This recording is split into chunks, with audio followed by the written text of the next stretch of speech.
मराठी भाषा भवनाच्या मुख्य केंद्राचं उद्घाटन महाराष्ट्राचे लाडके मुख्यमंत्री उद्धवजी ठाकरे यांच्या शुभ हस्ते पार पडले। मराठी भाषा भवनाच्या मुख्य केंद्राचे मुख्यमंत्री उद्धव ठाकरे यांच्या हस्ते भूमिपूजन करण्यात आले।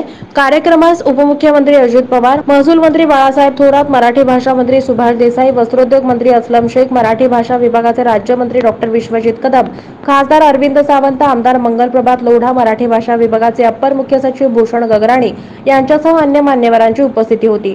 यावेळी मुख्यमंत्री ठाकरे बोलताना म्हणाले, गुढीपाडवा आणि नवीन वर्षाच्या मनपूर्वक शुभेच्छा। मातृभाषेचं मंदिर आजच्या शुभ मुहूर्तावर उभं राहतंय। मराठी भाषा भवनाच्या मुख्य केंद्राच्या इमारतीचं भूमिपूजन आज होत आहे। जबाबदाऱ्या पार पाडताना काही जबाबदाऱ्या आयुष्याचं सार्थक झाल्याचा आनंद देणाऱ्या असतात। आजची जबाबदारी माझ्यासाठी अशीच माझ्या जीवनाचं सार्थक झाल्याचा आनंद देणारी आहे। मराठी माणूस म्हटलं की संघर्ष हा आलाच। भाषेनुसार प्रांतरचना झाली, मात्र महाराष्ट्राला मुंबई ही रक्त सांडून लढवून मिळवावी लागली। हा इतिहास आहे, त्याचं स्मारक देखील रिक्त जवळच आहे। जो इतिहास विसरतो त्याला भविष्यही राहत नाही। मुंबईसाठी आजोबा लढले, मराठी माणसाचा आवाज बुलंद करण्याचं काम शिवसेना प्रमुखांनी केलं आणि आज मुख्यमंत्री म्हणून माझं नाव या इमारतीच्या भूमिपूजनाच्या पाठीवर लागलं। यापेक्षा माझ्या जीवनाचं दुसरं सार्थक असूच शकत नाही। चर्चेतून आराखडा तयार होतो, पण प्रत्यक्ष काम होत नाही। आपण आज प्रत्यक्ष काम करत आहोत आणि आपण जे काम करू ते जगातलं सर्वोत्तम काम असावं। देशातीलच नाही तर परदेशातली माणसंही काम पाहायला यावीत। एखाद्या मातृभाषेचं मंदिर कसं असावं हे त्यांना इथं येऊन कळावं। मातृभाषेचं मंदिर पाहायला जगभरातून लोक यावीत। मुंबईत येणारा प्रत्येक पर्यटक मराठी भाषा भवन पाहायला यावा, त्याला मराठीची श्रीमंती कळावी, मराठी भाषेचा खजिना किती मोठा आहे हे त्याला कळावं। महाराष्ट्रात मराठी भाषा शाळेत शिकवावी, दुकानांवर मराठी पाट्या असाव्यात, हा कायदा करावा लागतो। ही वेळ का आली ही विचार करण्याची गोष्ट आहे। मराठीत बोला असं म्हटलं की आमच्यावर टीका होते आणि मी टीकेला घाबरतही नाही। टीका करणाऱ्यांची किंमत मला माहितीये, मला त्याची काळजी नाही। जास्तीत जास्त भाषा शिकणं गुन्हा नाही, पण आपल्या मातृभाषेचा न्यूनगंड कधीही वाटता कामा नये। मराठी भाषा भवनाला लागून मराठी रंगभूमी दालन उभं राहतंय। मराठी रंगभूमीला स्वतःचा वैभवशाली मोठा इतिहास आहे। इंग्रजी आली पाहिजे तर भाषेचा द्वेष मी करत नाही, पण मराठी भाषेचा अपमानही मी सहन करणार नाही। पारतंत्र्य काय आहे हे आपल्याला बघायला मिळालं नाही हे नशीब आहे, पण इंग्रजांच्या राजवटीत डोके ठिकाणावर आहे का असा अग्रलेख लिहून इंग्रजांच्या डोक्यात मराठीला नेलं ते लोकमान्य टिळकांनी।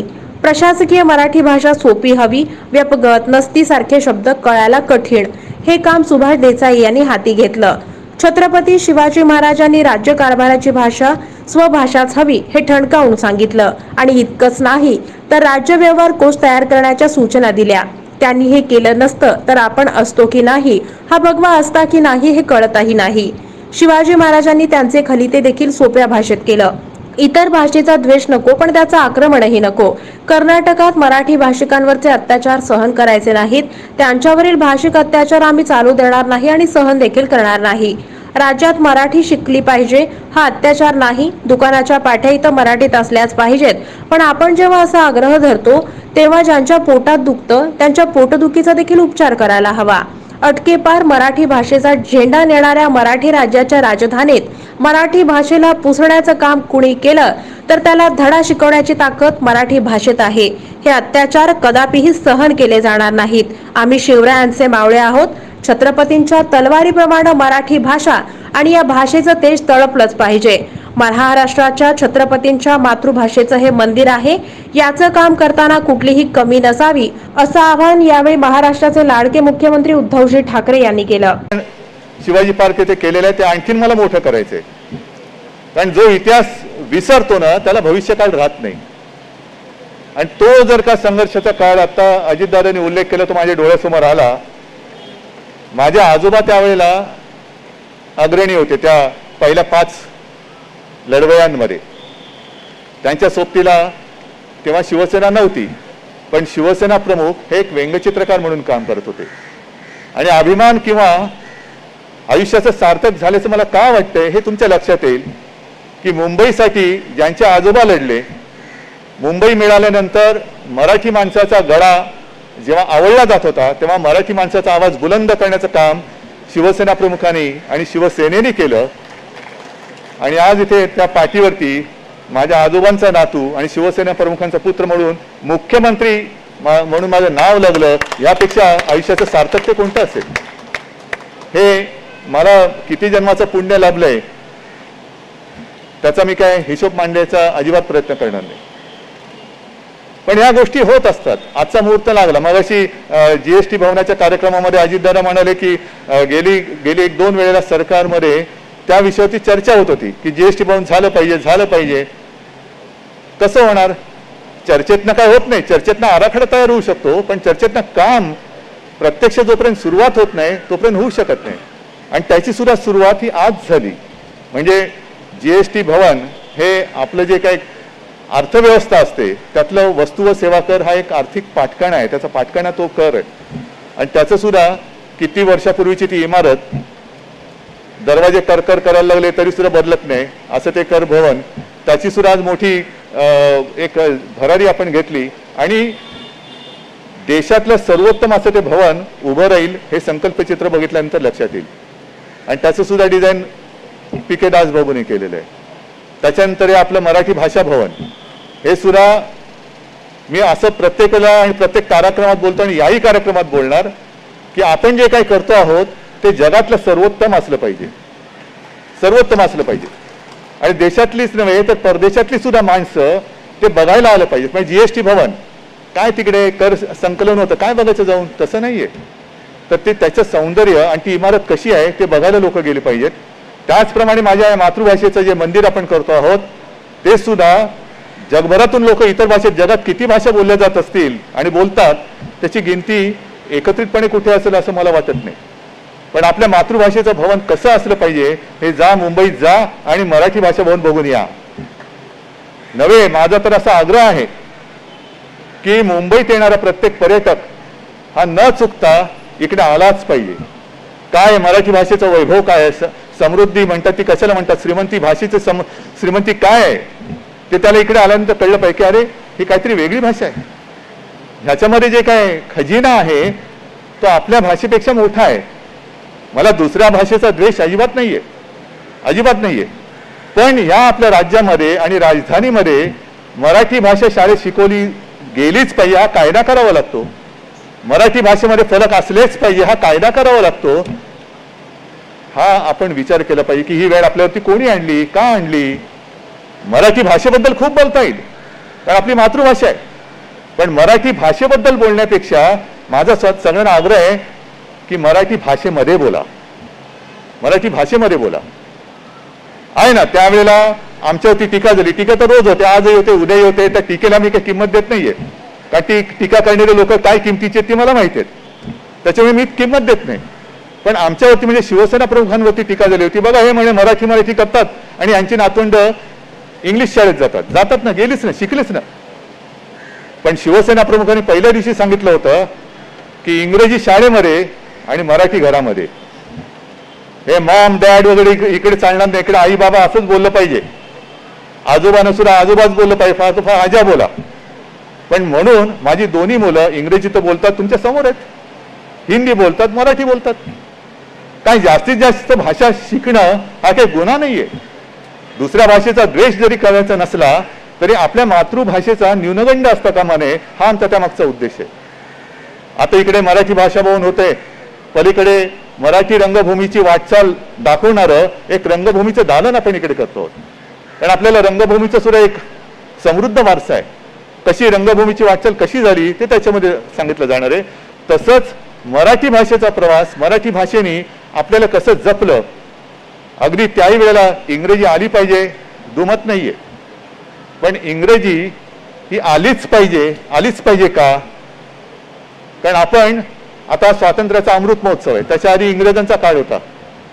माझी पिढी आणि माझ्या आसपासची पिढी त्या मानाने सुखी आहे कारण पारतंत्र्य काय आहे हे आपल्याला बघायला नाही मिळाले, आपलं नशीब.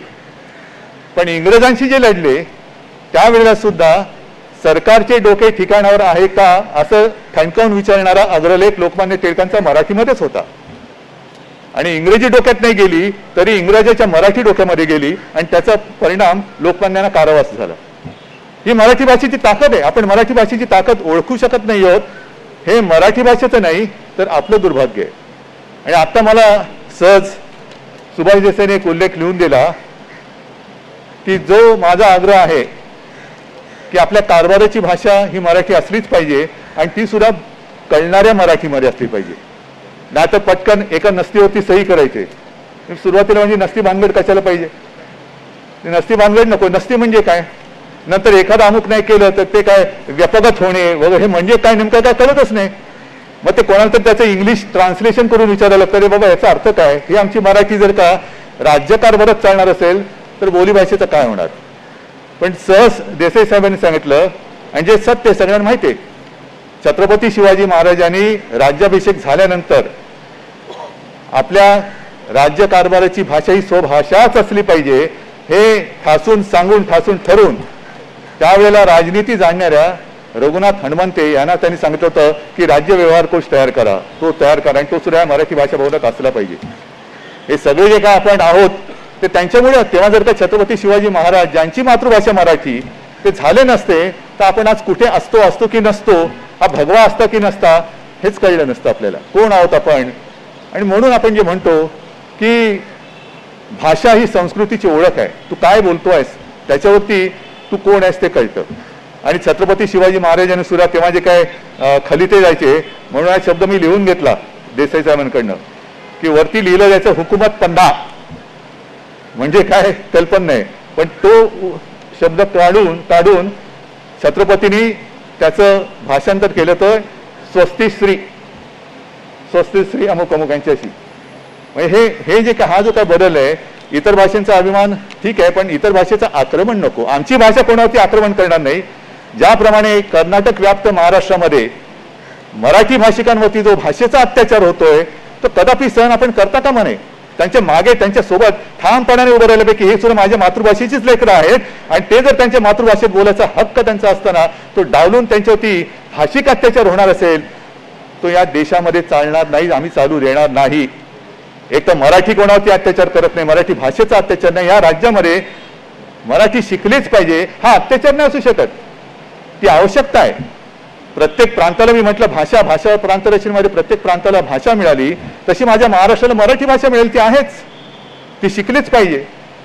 जे काय पाट्या असतात त्या मराठीमध्ये असल्याच पाहिजेत. पण त्याच्याही बद्दल ज्यांच्या पोटामध्ये कुठे जरा दुखतंय तो पोटदुखीचा इलाज जर कोण या मुंबईवरचा, म्हणजे देसाई साहेब तुम्ही सांगितलं की जगभरामध्ये मराठी माणसं पसरलेली आहेत, किती लाख असतील किती कोटी असतील, जगाच्या कानाकोपऱ्यात गेलेले आहेत. हा मराठी भाषेचा झेंडा त्याने अटकेपार नेलेला आहे, अभिमानाची गोष्ट आहे.